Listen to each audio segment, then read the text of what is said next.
မလေးရှားခီးစဉ်အပြီး UFC ရဲ့ Flyweight Champion ကြီး Joshua Ban တွားရောက်တွေ့ဆုံမဲ့ခီးစဉ်များမလေးရှားနိုင်ငံကွာလာလမ်ပူမြို့မှာကျင်းပတဲ့ချင်းဒုက္ခသည်ကော်မတီမလေးရှား CRC တီထောင်ခြင်း25နှစ်ပြည့်ငွေကျွတ်အခမ်းအနားကိုမေလ29ရက်နေ့ကကျင်းပခဲ့တာဖြစ်ပြီးတော့ UFC Flyweight Champion Joshua Ban တက်ရောက်ခဲ့ပါတယ်။ဒီအခမ်းအနားမှာဘန်နဲ့အတူနိုင်ငံကျော်အစိုးရပြပြကျော်သိန်းကလည်းတက်ရောက်ခဲ့တာဖြစ်ပါတယ်။ Joshua Ban ရဲ့ဒီခီးစဉ်က73နှစ်အကြာပြန်လည်ဆုံစည်းကုန်ရတဲ့မလေးရှားနိုင်ငံပျော်ရွှင်ပွဲခီးစဉ်တစ်ခုဖြစ်ခဲ့ရပါတယ်။မထမထားလောက်ကျူဆိုကြတဲ့မလေးရှားရောက်ပြည်သက်တွေရဲ့အင်အားကကြက်ပြတ်မကြတိုးမပေါက်တဲ့အထိကိုစီကားလွန်လာပါတယ်ရှင်။ Joshua Ban ကြောင့်သူ့ကိုလာကြိုတဲ့လူအုပ်ကြီးကိုကြည့်ပြီးတော့တော်တော်လေးကိုလန့်သွားမယ်ထင်ပါတယ်။မလေးရှားပြည်သက်တွေထက်ထိုင်းပြည်သက်တွေကပိုပြီးတော့များတာကြောင့် Joshua Ban တယောက်ထိုင်းကိုသာရောက်ခဲ့မယ်ဆိုရင်တော့ဒီထက်ပိုပြီးတော့များပြတဲ့လူအုပ်ကြီးကိုတွေ့မြင်ရမှာဖြစ်ပါတယ်။ဘန်ကမလေးရှားကို25ရက်နေ့ကရောက်ရှိခဲ့တာဖြစ်ပြီးတော့ပန်မီတင်ပွဲလုပ်ပြီးပြည်သက်တွေနဲ့ရင်းနှီးနှွေးထွေးစွာနဲ့တွေ့ဆုံခဲ့သေးတာဖြစ်ပါတယ်။ UFC မှာ Flyweight Champion ခပတ်ကြီးကိုအရယူနိုင်ခဲ့တယ်လို့အခုဆိုရင်လည်းပထမဆုံးအကြိမ် Champion ခပတ်ကြီးကိုအောင်မြင်စွာနဲ့ကောက်ွယ်ပြသနိုင်ခဲ့ပြီဖြစ်ပါတယ်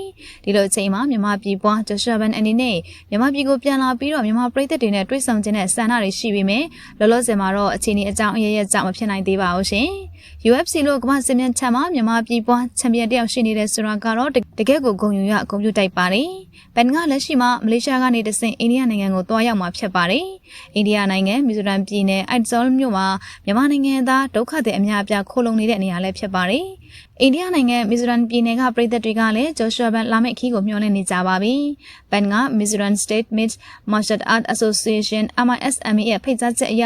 မေလ30ရက်နေ့မှာကျင်းပမယ့် MMA ပွဲစဉ်မှာအထူးဧည့်သည်တော်တယောက်အနေနဲ့တက်ရောက်ပြီးသွားမှာဖြစ်တယ်လို့သိရပါတယ်။အားလုံးမျှော်လင့်နေကြသလိုလက်ရှိအချိန်ထိတော့ထိုင်းကိုဝင်ဖို့အတွက်အစီအစဉ်မရှိပါဘူးရှင်။အိန္ဒိယခီးစဉ်ပြီးပြီဆိုရင်တော့ Joshua Ban က Houston ကိုပြန်มาဖြစ်ပါတယ်။ဇွန်လ14ရက်နေ့နဲ့15ရက်နေ့ဒီမှာတော့ Washington DC အင်ဖြူတော်ပွဲကိုတက်ရောက်သွားမှာဖြစ်ပါတယ်ရှင်။ဒါကတော့လက်ရှိ Joshua Ban တွားရောက်တွေ့ဆုံမဲ့ခီးစဉ်တွေပဲဖြစ်ပါတယ်။